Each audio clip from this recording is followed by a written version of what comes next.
Дали знаете дека во Македонија, која едно време била надалеку прочуена по одгледувањето на памук, веќе не се одгледува оваа култура.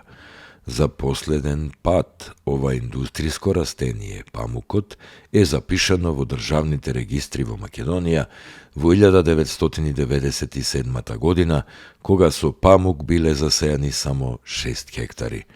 Од таа површина се ожнеале само 8 тони суров памук. Упатените велат дека од 8 тони памук не би можеле да се сошијат ниту јоргани за најмалото село во Македонија. Но Македонија во некои други времиња памети 30.000 хектари ожнеани со памук. Во времето на Југославија, од памук во Македонија живееле илјадници семејства од југоисточниот дел на земјата. Од памукот 35% е влакно, а остатокот семе, кое исто така е корисно, бидејќи се користи во производството на сапун. Но ако маслото од семето се рафинира, станува и квалитетно масло за јадење. Во светот годишно се произведуваат 2 милиони тони памучно семе и со тоа памукот е еден од најголемите извори на растително масло. Дали знаете дека книгата од стоби е единствениот ваков наод во Македонија?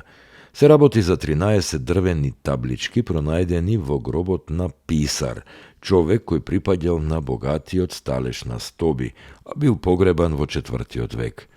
Заедно со запишаните таблички е пронајдена и бронзена мастилница, во која има зачувано и мастило и перо за пишување.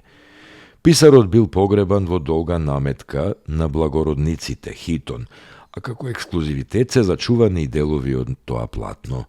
Во стоби е пронајдена и синагога од 4. век врз остатоците од синагога од 3. Синагогата е едно од најважните археолошки откритија за евреите во јужнословенските земји од југоисточна Европа во времето на антиката.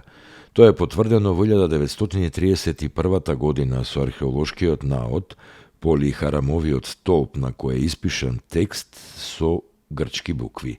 Јас Клавдиј Тиберий Полихармо, наречена Хири, татко на Стобиевата синагога, кој сум ги извршувал сите верски должности почесно према заветот свој, а за еврејските обичаи подигнав зданија.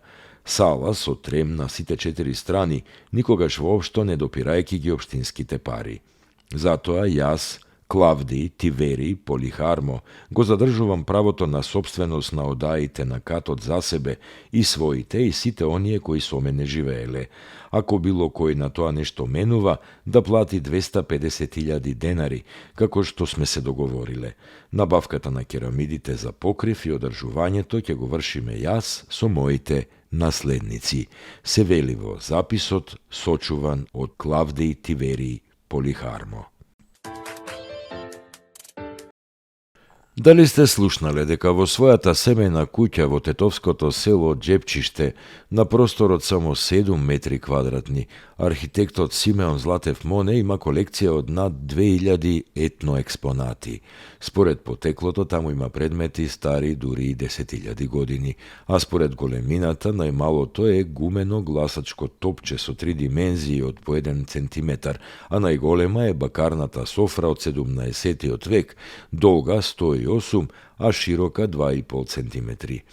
И уште една карактеристика од богатата колекција на Моне. Во неговиот мал етно музеј, како најтежок предмет, се води рачна камена воденица за мелење бунгур, тешка 58 килограми.